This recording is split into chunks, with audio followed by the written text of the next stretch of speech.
Welcome to Sustainable Stock, Reviving Legacy Genetics, the podcast that delves into the power of traditional cattle genetics and the ranchers bringing them back. We're returning to the tried and true practices that prioritize what truly works on the ranch. Each episode, we'll talk to ranchers who are rediscovering the methods that built strong, resilient, efficient, and fertile herds in the 1960s and 70s. These breeders are blending the best of the past with practical solutions for today's ranching world. Whether you're passionate about the future of ranching or curious about heritage genetics, this podcast is for you. Presented by Boss Sires. Tune in as we reconnect with the roots of the herd. Here's your host, Patrick Powers. Hi, and welcome back for another episode of Sustainable Stock. Today I'm joined by Mr. Watt Casey Jr. of Casey Beefmasters, today located in Albany, Texas. Mr. Watt is a lifetime cattleman and a respected Beefmaster breeder whose roots in the breed run deep. As the son of Watt Casey and nephew of Tom Lasater, the founder of the Beefmaster breed, he has carried forward the principles they laid down with a program built on fertility, docility, and the 6 essentials. Today we'll dive into the legacy, the discipline, and the philosophy behind this lifetime of work. Mr. Watt, are you with me? Yes, I am. Good to visit with you, Patrick. Yes, sir. I tell you what, I was excited to do this before we came out for our ranch tour with you, and you honored us by giving us a go around for a couple hours, and I've been chomping at the bits to do it since then. Well, I'm sorry. It's my fault, the delays. I told somebody I'm several months behind on this thing. But anyway, good to finally get to do it. Yes, sir. It doesn't matter. I'm just happy to be here talking with you. Well, sir, I just to jump right in, I like to give everybody an opportunity to introduce themselves rather than me do a poor job of it. I was wondering if you could let the listener know who you are and a little bit about yourself beyond the cattle. Yes. Well, I'm Watt M. Casey Jr., live in Albany, Texas, and been overseeing the Casey Beefmaster operation, I guess, since 2002 to 2003, that my father started in 1948. I went to UT in Austin and got a degree eventually over many, many years, actually Bachelor of Journalism. But I always thought it was photojournalism until one day I looked at my degree a few years ago. It's still in the envelope they mailed it to me in. And so I did a lot of photography, documenting stuff, a lot of, as you know, Patrick, and Kristen knows, a lot of music stuff. Yes, sir. And very fortunate to do stuff with people that, if I drop names, most people know who they are. And they get used on albums or, books, magazines, documentaries, etc. So I really love that. Music's been a big part of my life.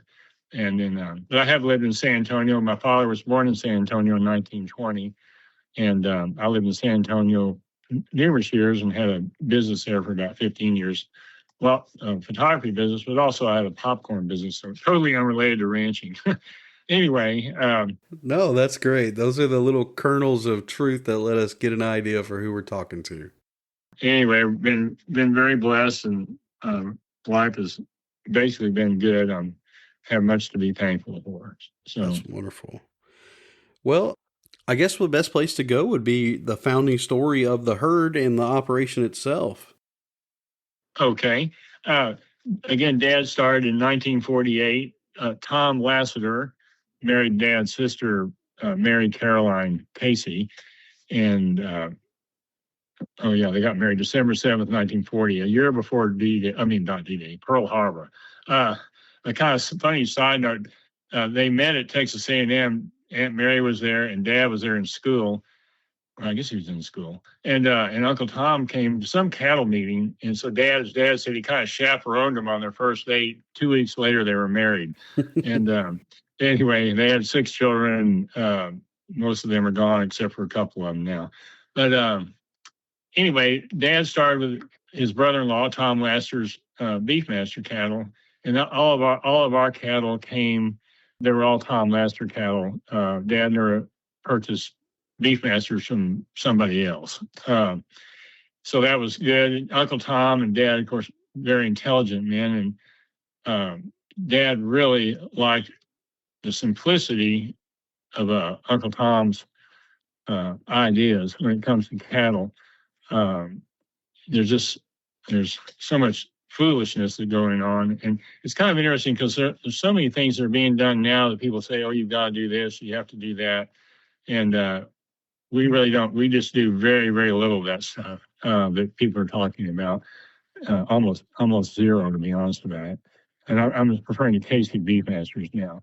But anyway, Dad and Uncle Tom really hit it off. They were very different men in many ways, but they both were focused on cattle and raising the best cattle you possibly could. And so that's how Dad got started, through knowing Tom Lasater, who became his brother-in-law in December of 1940. Yes, sir. Well, I know your father isn't here to speak for himself. I've got the next best thing, which is you. If I were to ask you what you felt some of the largest obstacles your father and uncle faced in their cattle operation, what do you think they would be? One thing, there's a Beefmaster organization, as I believe you all know. It's been several of them. Beefmaster Breeders Universal, BBU, Beefmaster Breeders United is the more recent one, and that's quite a while now. Because Dad and Uncle Tom and a number of others got sick with all the foolishness that was going on with the Beefmaster people and started their own deal, Foundation Beefmaster Association. Eventually, and I believe it was in 1995 or 96, they finally got back together. As Dad said, it was very confusing for people that, kind of figure out, well, which Beefmaster organization should we be in? Well, there was actually a third one, I believe Dad said, but I do not know the name of that one. I just know Foundation Beefmaster Association is Dad and Uncle Tom, some other relatives, and many other fine cattlemen or ranchers. As far as obstacles, going way back, 1960, Dad, excuse me, let me start over. I'm sorry. Uncle Tom Lasater, these ranchers were just clamoring for we've got to have a breed organization. And Uncle Tom knew about the abuses that take place and some of the crazy things that they want to do in these organizations, and he just kept refusing. Well, finally, finally he gave in, and he and Uncle Tom could be fairly explosive. So he had a very short fuse. Dad had a little bit longer fuse. And anyway, so he asked, and we were ranching in Colorado at that point. And so Dad, he asked Dad, his brother-in-law, to go down to the San Antonio, and if you give me just a second, and they met in at the Gunner Hotel in 1960, again in San Antonio. And I've got the names of most of the people that were there.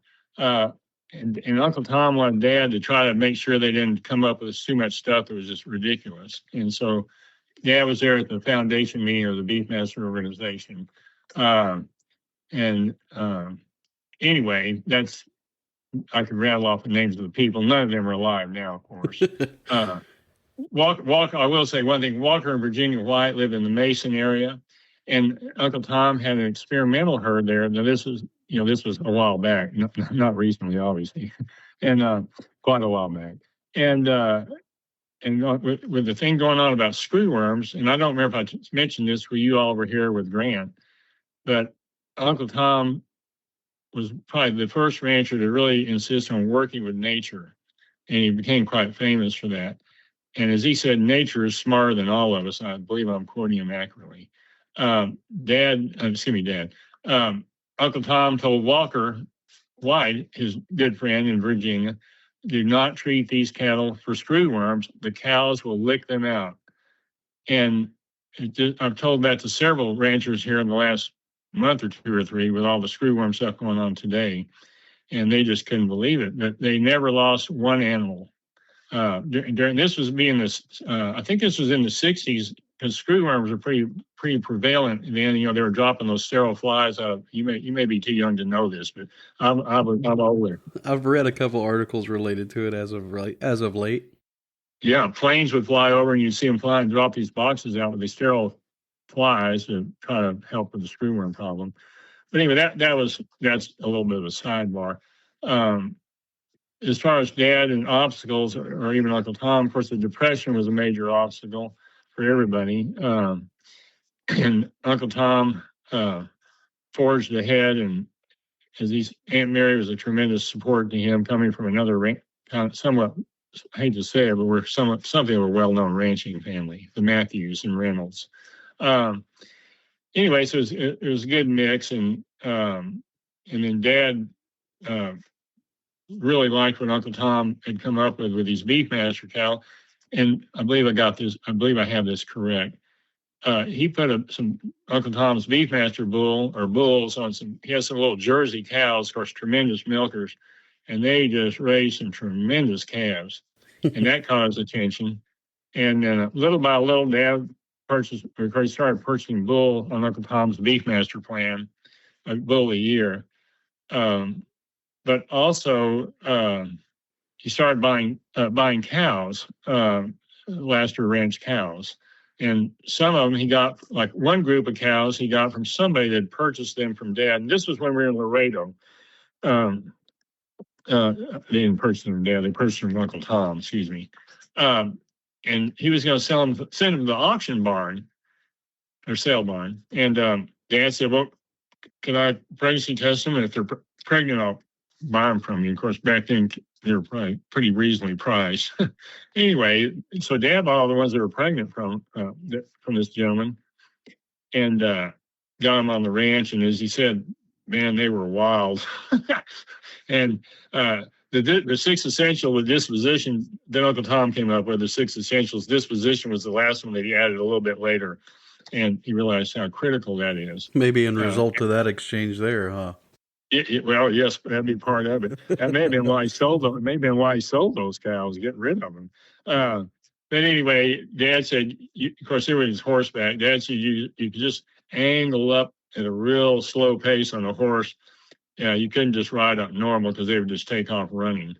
Which reminds me of another thing. Uncle Tom used to brand animals on the rear end. I don't know if it was all animals or just certain ones, but he wanted to try to help identify them as they ran away in the South Texas brush down around South areas. That's great. Oh God. Anyway, Dad got those cows, and I think I may have told you all this when you were up here visiting, but one cow never went. By this point, we're here in Albany, I guess. And at one point, one of these cows never gentled down. And so Dad took her to the sale barn in Abilene, and one of his classmates, Dr. David Ballard, who's over in well, he's deceased, but Stanford, or I think he's in Stanford, maybe Anson, I think it's Stanford. Anyway, north of Abilene town. They were up there on that catwalk where you look down those cattle that are going to be sold there that day.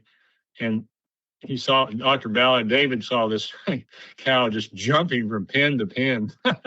and he said, I sure went along with that cow. And Dad said, that's my cow. That's why she's here. Get rid of her. Anyway, I guess she became hamburger for somebody. Well, Mr. Watt, I can't think of a greater time to highlight what the six essentials are and maybe how you feel those could apply to the American cow herd as a whole and improve it. Okay, let me see if I can't remember them. I believe I can. Anyway, this is not in any particular order, but fertility and weight, conformation, hardiness, milk production.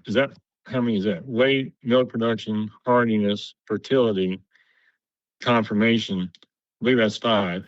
And then he added, I'm counting them on my fingers. And then the 6th one, as I said a few moments ago, the 6th one, Uncle Tom added disposition as he just realized that is so critical. And anyway, but Uncle Tom came up with those things, and I mean those character traits, or whatever you want to call them. Yes, sir. He called them essentials. Essentials. And of course, I say of course, we have cattle, and there are Beefmasters kind of scattered all around. We've sold cattle in the areas that are just brutal cold, in the winter. Idaho, we've got a wonderful customer up there, Doug Johnson, good friend and wonderful customer, and buys herd sires from us predominantly. And he's done really well up there with our Lasater Ranch herd sires and Casey Beefmaster herd sires. And but we've got cattle in Florida. I mean, I'm not bragging. I'm just grateful. We've had cattle all over the country, basically. In some places, it is mighty tough. And of course, the Lasater Ranch, and we ranched in Colorado for many years, but the Lasater Ranch moved up there, and let me think, I believe it's fall of 48 or 49. And that ranch is still there, although unfortunately the foundation herd has been sold out of the family. So we are now the oldest herd with the same family owning it. Well, I didn't take it as bragging at all, sir. And in fact, it really leads well to my next question. And that would be, how has your understanding of heritage and legacy changed and evolved as you've taken over this operation? Well, excuse me. We're very fortunate to have people like Uncle Tom and Dad and my great uncle Watt Matthews that ran Lamb's Head, this family ranch out here north of town, where his mother, my great grandmother, settled in the 1860s. So there's some tremendous cattlemen in the family, and that's been a real blessing. Of course, good to observe when I've been able to observe, because I've done photography for the Lasater Ranch and here and other places for many years. Photograph cattle, totally different from photographing Bob Dylan, for example. So anyway, well, there may actually be some similarities, but anyway, so just, very blessed to have a good heritage and, what Dad started, and of course, married mother, I say, of course, he married mother June 11th of 1949. And then I was born in September of 50. And so the two of them worked hard. There's really not much. Dad just had good work ethic, and he had integrity, and both mother and dad did, of course. And so that was an example we had. And Dad didn't start off with a silver spoon. He when I was growing up, there was basically no money around. Later, he was doing really well, but we grew up more or less in poverty for the, not abject, but almost. Yeah. And but Dad knew what he wanted. He wanted to have a tremendous herd of cattle, Beefmaster cattle, and he realized that the cattle that Uncle Tom had developed, that's what he wanted to use. Yes, sir. Well, that's why I asked the earlier question of hardship, and I love that you've highlighted it there as well. I keep finding that a lot of these really good cattle genetics are born of people that need productivity as a necessity, and they need longevity to be found within their herd because they're responding to a world of want. They need more of their livelihood. They need to make their livelihood. They can't afford to continue to reinvest. Right. Well, sir, I was hoping that you could speak on the power that y'all have found in your closed herd. And I don't recall what the staggering number was, but I know that y'all have been closed for an incredibly long time. Could you speak on that? Yes. Well, 2027, what is this, 2025? 2027 would be 60 years. So anyway, Dad closed the herd in 1967. Uncle Tom, his dad's brother-in-law, of course, Dad was buying, on that Beefmaster plan, was buying at least one bull a year. And in 1967, Uncle Tom, of course, they'd be down here visiting. He'd see the cattle and everything. He just said, Dad's nickname was Palo, short for Palomino. And he just said, Palo, you can close this herd. They're good enough. And so, excuse me, Dad stopped buying any cattle at that point. So that was again, in 1967. So the only time anything happens unusual is if a neighbor's cow or bull gets in here for a few moments, hopefully not very long. But we did have a neighbor on the north side. Fences are kind of pitiful. They are pitiful, actually. And bull got through there and actually bred 2 or 3 of our heifers. The calves I think he was some kind of, I don't know if he's Angus or what it was. He's black as a bell, I can tell you. But anyway, they had some calves that were pretty good. We sold them. We didn't keep them in the herd, but they're nice looking. I don't remember if they're heifers or bulls right now. It was a long time ago, maybe 15 years ago or something like that. Well, along those same lines, what's the criteria within Casey Beefmaster of bull and cow selection? Well, on the what we do on the heifers is we just keep them all. I mean, unless there's something wrong with it. Every now and then we have one that's I'm gonna call wild or say crazy. It's very unusual. But I asked Dad about it one time, and this was obviously Dad was alive. I said, "Gosh, I've got a cow out there I could just basically lean against and talk to somebody." And she had a bull that was just an idiot. And I said, "What? Well, how's that happen?" He said, "Dad said you just don't know their wire." Dad put it, their wires get crossed, and I guess that's a good way to put it. So over the years that I've been managing the cattle operation since really 2022, I mean 2002 to 2003 forward to now today, I've culled. Well, I'm going to be a little bit more liberal. I'm going to say maybe 20 animals, and of course that's going to be out of thousands of calves or calves that we weaned or whatever. And when I say culled, I culled them because they were just, we didn't want them in the herd, and we sure didn't want to sell them to somebody. We just sent them to Abilene auction. And but anyway, I can't remember the rest of your question. I'm sorry. No, it was just about the criteria of selection for your bulls. Oh, and excuse me. cows. Yes. I'm sorry. Thank you. So anyway, we occasionally would call an animal. That's fortunately not real often. So basically, unless there's something really obviously wrong with them, we keep all the females that are born. Some are going to be a lot better than others in terms of appearance and other things.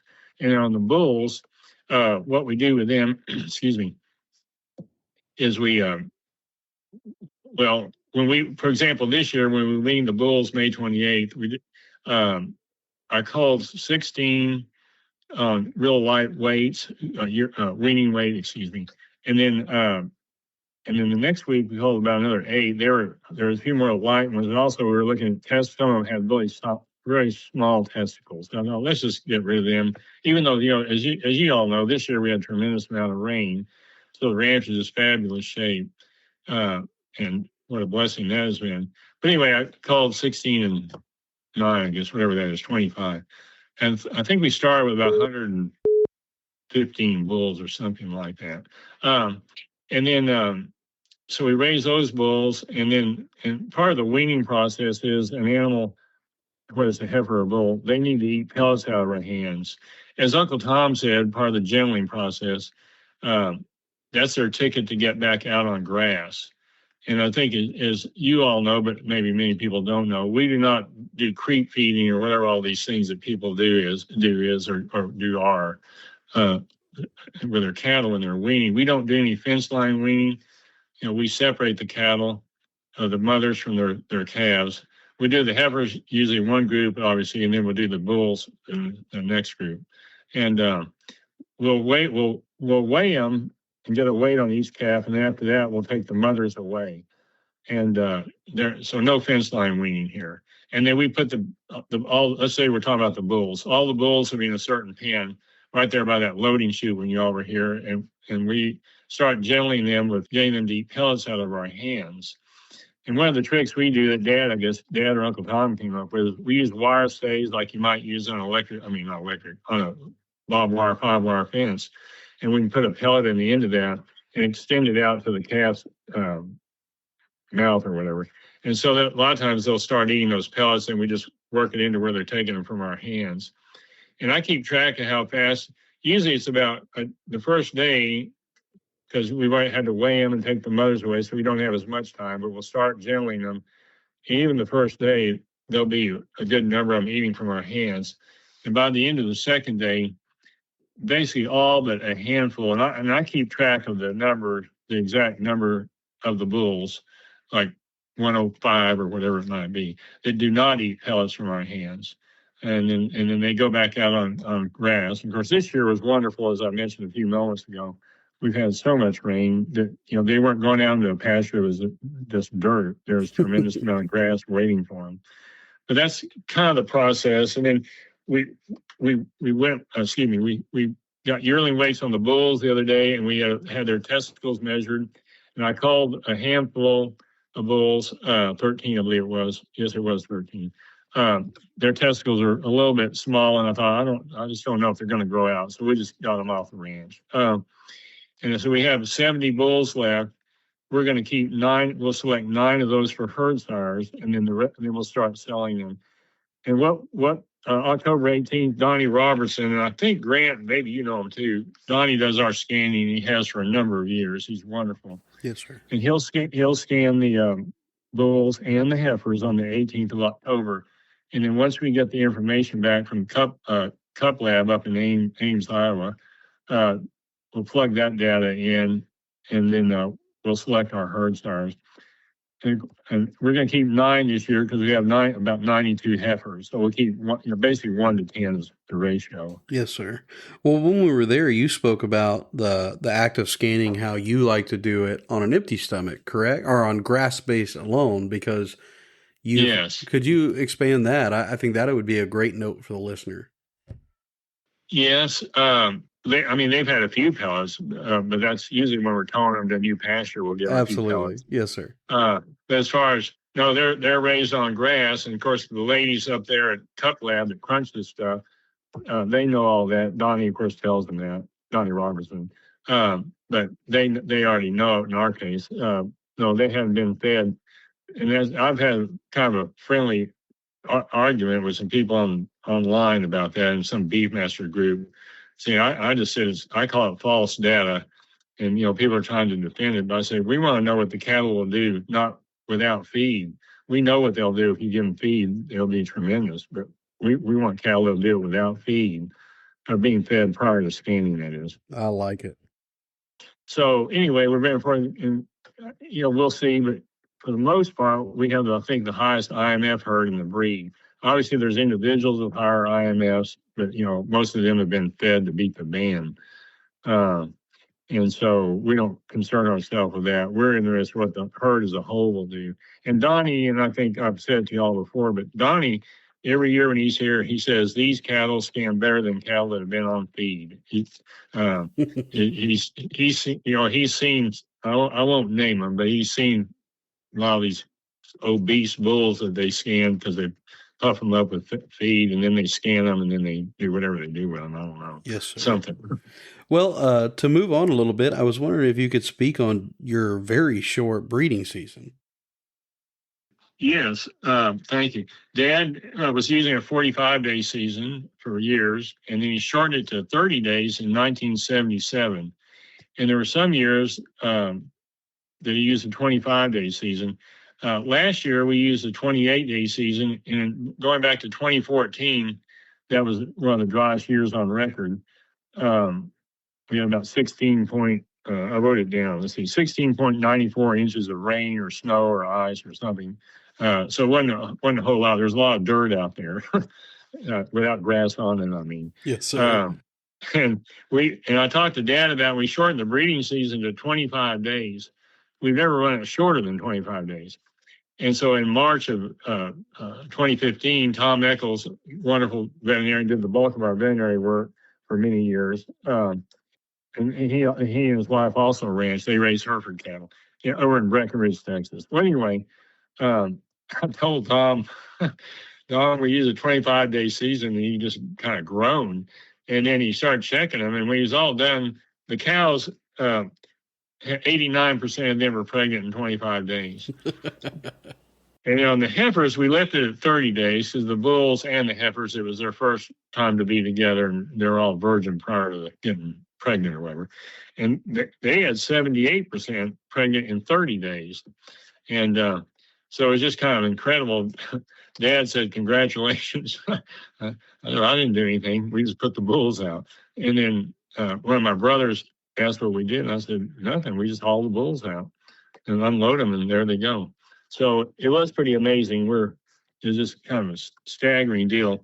Last year we ran a 28-day season, and I think we were in the mid 80s, if my memory's correct, on pregnancy. It was another pretty good breed up, but we're kind of normally in the 70 percentile range. That's kind of our average. It'd probably be more in the 70s with these occasional breed ups that are just phenomenal.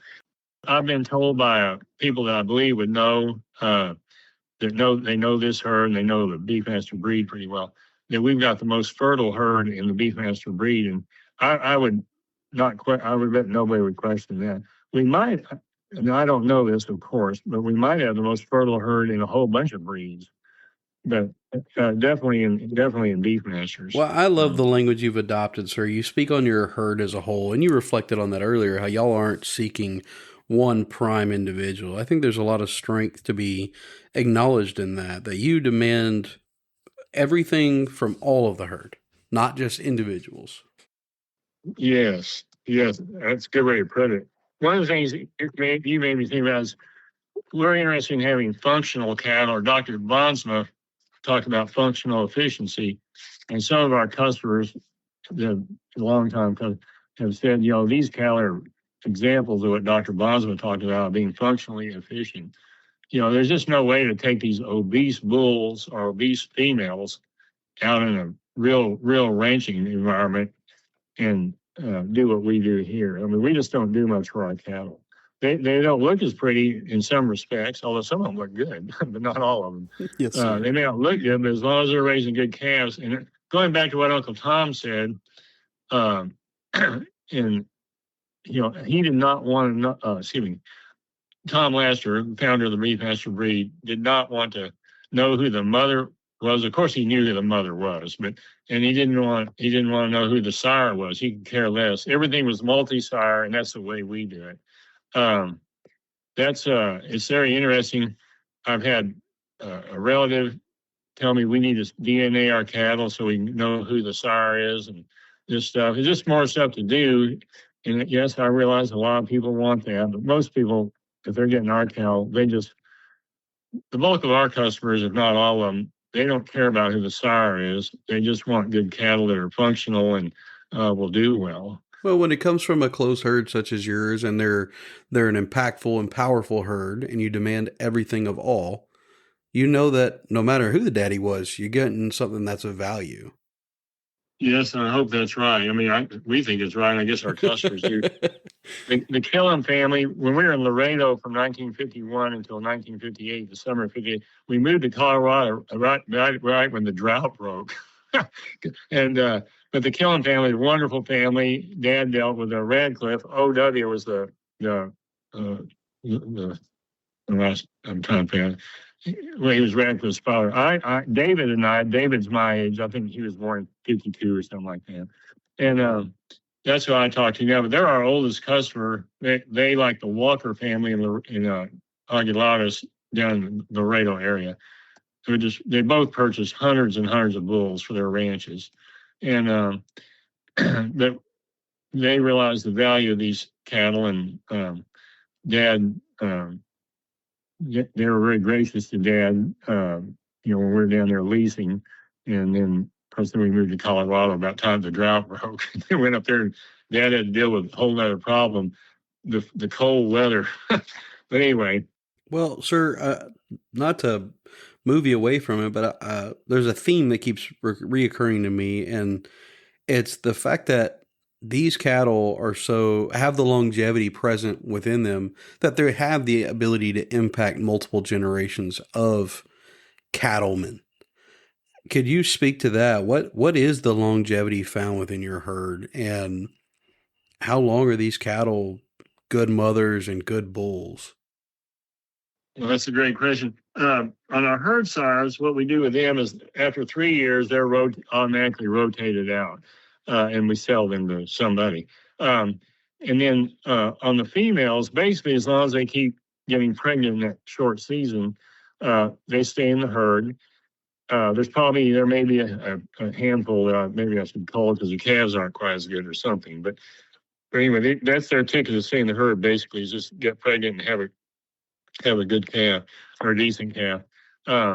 As far as the longevity, Patrick, the oldest cow this year out there is a 1-28. She's raised 1 or 2 herd sires, I believe. And so when I say one, I'm referring to 2011, not 2021. And so, and then I could look at the list. We've got 2021, we've got 2012, we've got 2013, then 2014. Not a whole lot in those age brackets, of course. But and then as we get to a little bit younger, there'll be more and more of the group that's still here, that's bred back every year. Yes, sir. Well, sir, another way we could speak about the staying power of these genetics is the way they respond to the climate and environment that they're within. Uh, how much of that is through the capability of your cattle to adapt versus your management? I think the cattle adapt. Obviously they don't like the bitter cold in Colorado. Nobody does in a sense, but I doubt that they really enjoyed it, but they did all right. And of course, down here in the heat, they do okay. And I'm sure they're enjoying these cooler days just like we are. Listen, maybe you can plug this in. Uh, uh, Talking about closed herd.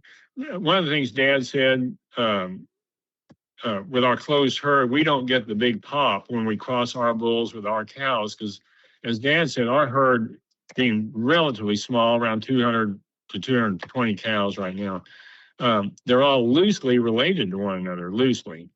And but when people, and that's one thing that happens when people are buying these bulls out of a closed herd or females out of a closed herd and then crossing them with somebody they're not related to. They, as Dad said, they'll get the big pop. Although our cattle do actually they actually do fairly well. But the heterosis, I think, is the correct word, or hybrid vigor. We don't see that because this herd's been closed so long. But anyway, I forgot to mention that when we were talking about. No, I like that. That value is passed on to the customer. You don't get the gains of that. The customer does. Yes. And then back to the weather. One thing, when we moved from Laredo in summer of '58 to Colorado, we were in Iowa, not about an hour from the Lasater Ranch. And Dad was set up to calve then in the summer. Set up to calve in the winter because coming out of South Texas, might be a little bit cooler. And but so that first year. He said he was going to change the breeding season because, just seeing these calves, some of them just freeze when they came out. And interesting enough, Uncle Tom had been calving, I think, when he saw what his brother-in-law made that decision, Uncle Tom changed his. There was a pasture on the east side of the ranch, and I lived up there for 2 years and worked with Dale Lasater, my late cousin I was very, very close to. Uncle Tom would go down and sometimes spend the night with the heifers when they're calved out in case they had problems, but it was in a lot colder weather. Anyway, when his brother-in-law, Dad or Paolo, switched the breeding season, Uncle Tom, I think that's exactly when Uncle Tom decided he'd switch it too. So we started calving a little more moderate time of year up there. Yes, sir.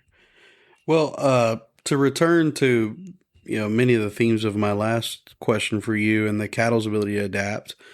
What is your approach to combating the forage shortfalls, droughts, and just ensuring the sustainability of your land for the cattle? Well, for example, in 11, 12, 13, and 14, 2011 through 2014, it was kind of getting drier and drier. As Dad said at one point, it'd just be better to get all the cattle off the ranch, but there's really nowhere to go. People that had grass probably were going to let somebody else's cow come eat it or cattle eat it. But what I did in 14, for example, it was basically dirt and a little bit of grass, and I don't mean not very much. What I ended up doing, I ended up feeding pellets, 20% or whatever they were, 25% pellets to the cattle, because as you all know, or you would know, some of the listeners might not, but with a closed herd, we couldn't just sell a bunch of cows because we didn't have grass and then go buy cattle again. Absolutely. And so I was trying to hang on. Unfortunately, we did hang on, and you had that tremendous breed up, as I mentioned a few minutes ago, when they were checked in March of 14. March of 15. So that's how I took care of that or handled that. Was just we had a higher feed bill, but we were able to hang on to the cattle and keep them going. And then the next year, 15 and I think 16, I think 15, I think we had 31 inches of rain. So we went from a desert almost to rainforest. I like that. Whenever you possess genetics that don't demand feed all the time, the very few moments in life where it is truly needed, you can finally afford that additional expense and just get through it. Yes. And one thing, many of our customers, I don't want to say all, a lot of our customers feed hay. And of course, we don't feed hay now.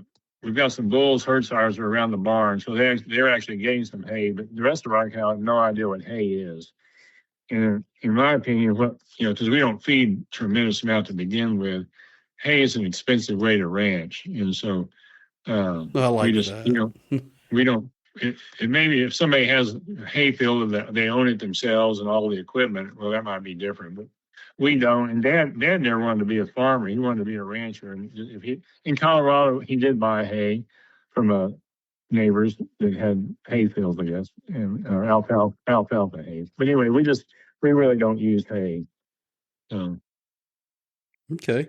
You spoke earlier to your market reach and you felt like you were bragging a little bit, and now I invite you to brag.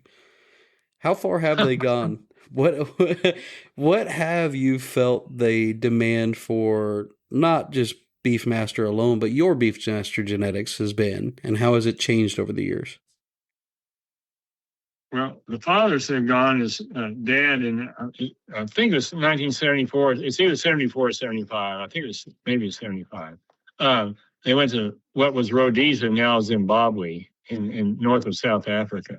And so, and Sam Levy I knew Sam. I didn't ever meet his wife, Gloria, and I got to know 3 of their 4 children very well, and still in touch with them.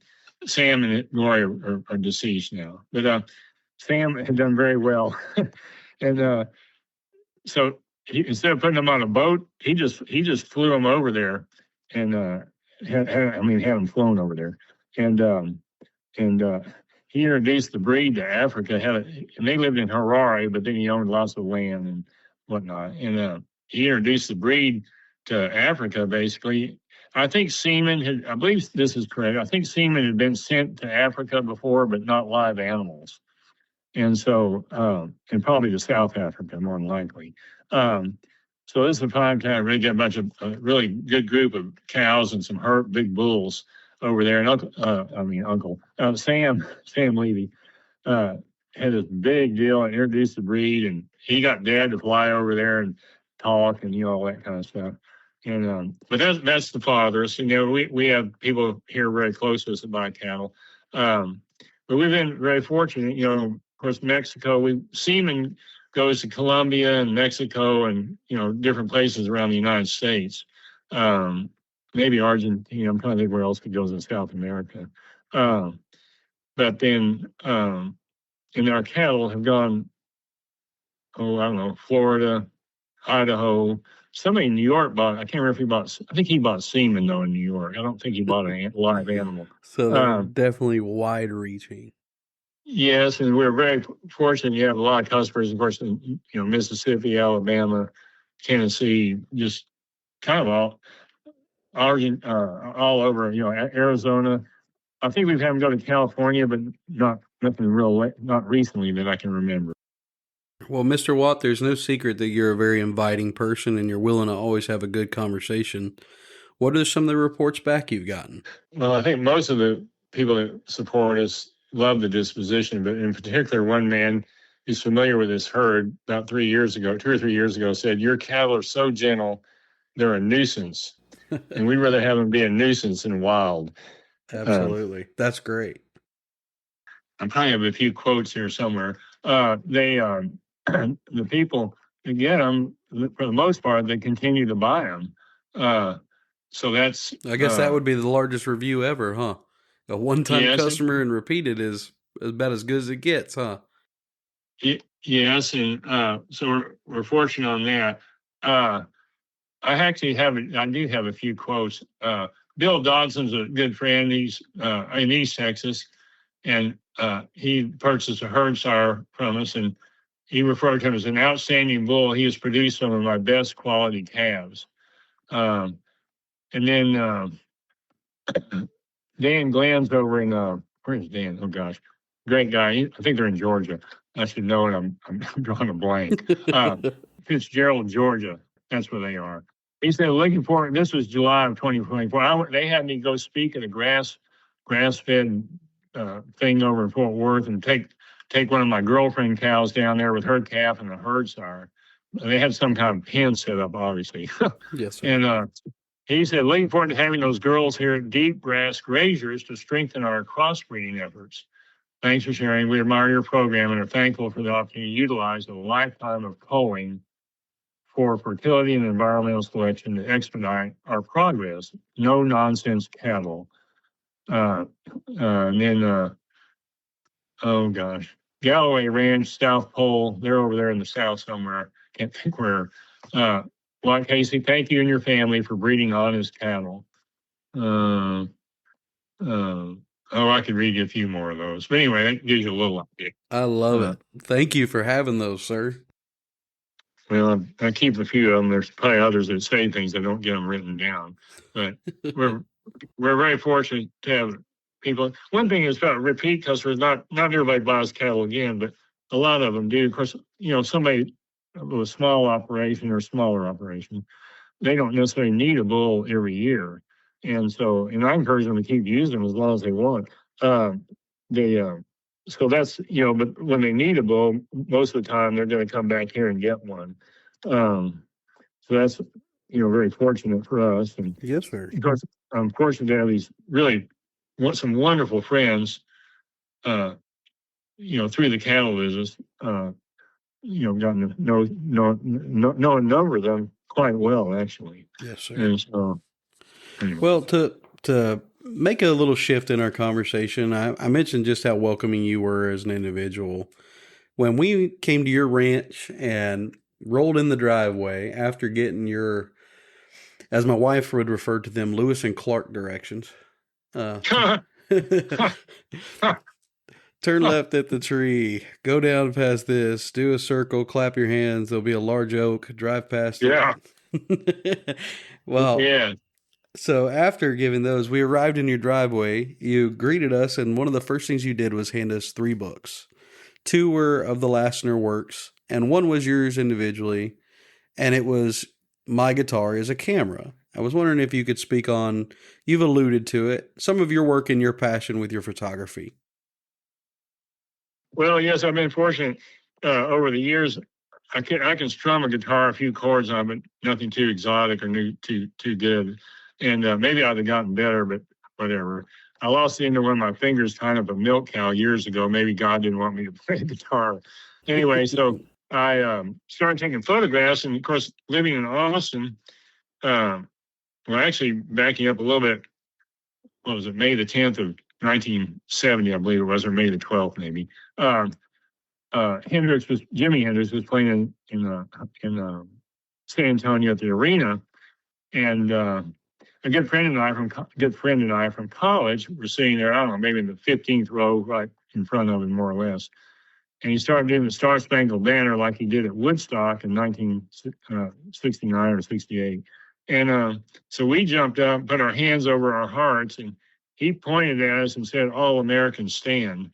And then at the end of the concert, or real near the end, I was sitting on the side of the stage, but I was too poor to own a camera, and I was too stupid to borrow one from somebody else. But anyway, so I didn't have any photographs, but just a memory.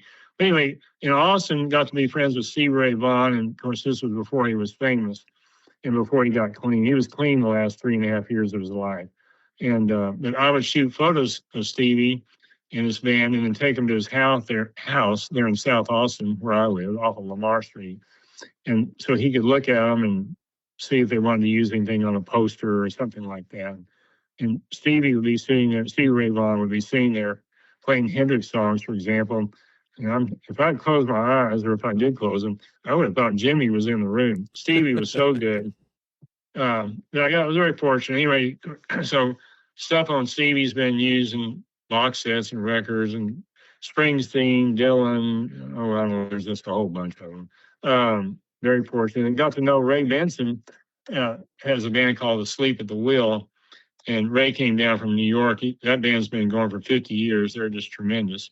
And Ray a good friend of mine, Jeff Gans, does most of Bob Dylan's graphic design work, and he'd done Paul Simon's, and he did Lucas Nelson, one of Willie's boys, and he got this job to do Ray Benson's solo album.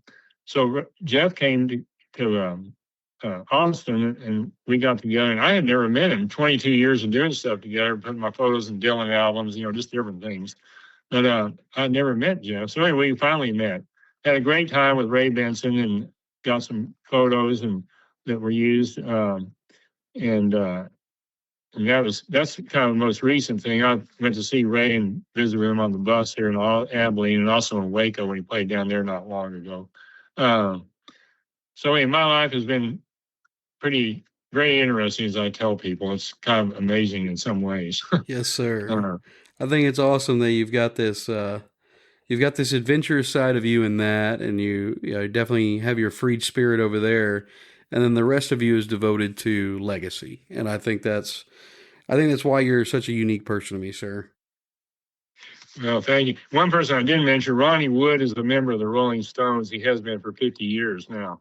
And so I've shot a lot of photos of the Rolling Stones over the years. Sometimes they'll give me photo passes. And Ronnie's used one of my albums in a separate album of his, not a Rolling Stones record. And in fact, I was texting with him the other day about something. And so it is interesting how things have gone. Just funny how life shakes out, ain't it? Yes, it does. It's just amazing. So anyway, I have much to be thankful for. I'll give you a Bob Dylan quote. He's kind of one of my heroes, and he was asked if touring is a fulfilling way of life, and Bob said, "No life is fulfilling if your soul hasn't been redeemed." So anyway, I agree with that. So. Well, to shift back to your work in relation to cattle, I have some closing questions that I ask, or I have a closing question that I ask of all guests to the podcast. And if you're willing, I'd like to ask that of you. Okay, I hope I can answer it. Well, it's a pretty simple one, but it has the opportunity to get weighty. And it's, in your opinion, what is the moral obligation of the cattleman to the cattle, the land, and future generations? Well, to do your best to take care of them with integrity. And as you all know, because you've been here, our cattle to me are something like family.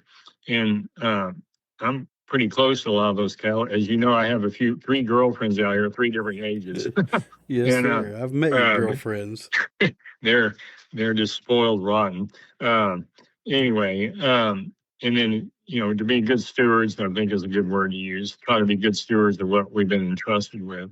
And that's part of it. And, this is 77 years for Casey Beefmasters. And again, we're the second oldest herd. We're the oldest herd with the same family owning it, the Casey family. So, I don't know what the future holds. We never know what anybody's going to do. But hopefully, Casey Beefmasters will be able to continue. And we've had a lot of people support us over many years. And going back to 1952, the Killing family, that's the oldest family. And the rest of them started in 76, and in more recent years.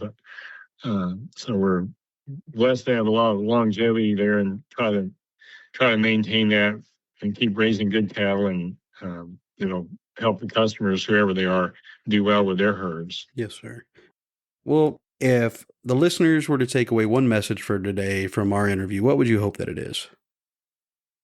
Well, I just hope they'd be encouraged to raise sustainable, functional cattle that will do well in the real world, not be babied or rely on a grow yard or a feed yard to make it. And keep putting, one of the things, and I didn't come up with this, but Dad did, and I think maybe Uncle Tom did it, keep putting pressure on your cattle. We put a fair amount of pressure on our cattle to perform. Obviously, that short breeding season, just different things. And we baby them a little bit, but not very much, to be honest about it. So I'd say maybe keep putting pressure on your cattle to perform. Well, I feel like it's important for the listener that we highlight your version of babying, and the remainder of the markets is a little different. On our tour of Casey Beefmaster, there was one thing that really stood out. I didn't see anything offered to these cattle other than grass and free choice minerals. Yes. I feel that it's important we highlight that when you speak to the pressure applied to these cattle. That's one of them, and it needs to be valued for what it is. Well, thank you. Well, that's right. And again, we thank God this year has been a wonderful year for rain. January and February were very dry, but after that, it's just been amazing. Even had rain in August and some in September. This October 1st, as we both know, and hadn't any rain today, but maybe it'll rain before long. So yes, we've been very fortunate this year to have a tremendous amount of forage out there for the cattle. I put the main herd that was going to be calving in a pasture and then rotated them out of, this was a couple of months ago or whenever it was, 2 or 3 months ago, before they started calving, maybe in June or something like that. And after we got them out of there, you can hardly tell there was any difference. We're just so fortunate to have so much grass and rain. It's not always like that, but anyway, this year is like that, and we're thankful for it. Yes, sir. Well, sir, any closing remarks for the listener? I would just encourage people to take care of the cattle, and they're welcome to come visit us if they'd like to, and take them on a tour and see the cattle if they'd like. And I guess that's about it. I do want to give credit to my Laurie Lasater. You mentioned the 2 books, plus that My Guitar is a Camera, but the Lasater Philosophy of Cattle Raising, written by Laurie Lasater, my first cousin, who died just about a month ago. He and his wife died almost 10 days apart. Laurie wrote that book just kind of as a little project, I think when they were ranching in Mexico at the time. And it's just been a tremendous book. And of course, that's a book that I buy lots of them from their children, Lorenzo and Isa, and they take care of printing them. I have a lot of photographs in those books, or that book and the other books. But anyway, we just send those to people all over the country. His dad said that book would help somebody. It doesn't matter what breed they're raising. If they take a lot of those principles of Uncle Tom Lasater, and apply them, they would improve their herd more than likely. But, absolutely. Well, I know I've sure enjoyed thumbing through it myself. We have it here, and it lives on the coffee table, along with your My Guitar is My Camera book. And my son has enjoyed them thoroughly. Well, that's great. Well, maybe you can come up here sometime. I think we're going to come when it's a little cooler next time, sir. Yeah. Well, boss, I really enjoyed you coming on today. I'm very glad that we were finally able to find some time to sit down and enjoy each other's company and get some of your message of stewardship out there to the world. You've definitely carried on a legacy well, and I'm proud to have met you and spent some time with you, sir. Well, thank you, Patrick. Really appreciate it. And we'll look forward to seeing you all again out here if it works out. And thank you so much for, I'm just apologize for taking so long to get with you on this thing. No, that's fine. Well, to the listener, thank y'all for tuning in and enjoying Watt Casey's story with me. Please don't forget to ranch with purpose and breed for the future. Thank you for tuning in to Sustainable Stock, Reviving Legacy Genetics. If you enjoyed this episode, please subscribe and share. Join us next time as we continue exploring the legacy and future of cattle ranching. For more information, visit us at bosssires.com. That's BOSSIRES.com. Or connect with us on Facebook. Until then, stay rooted in common sense and connected to the herd.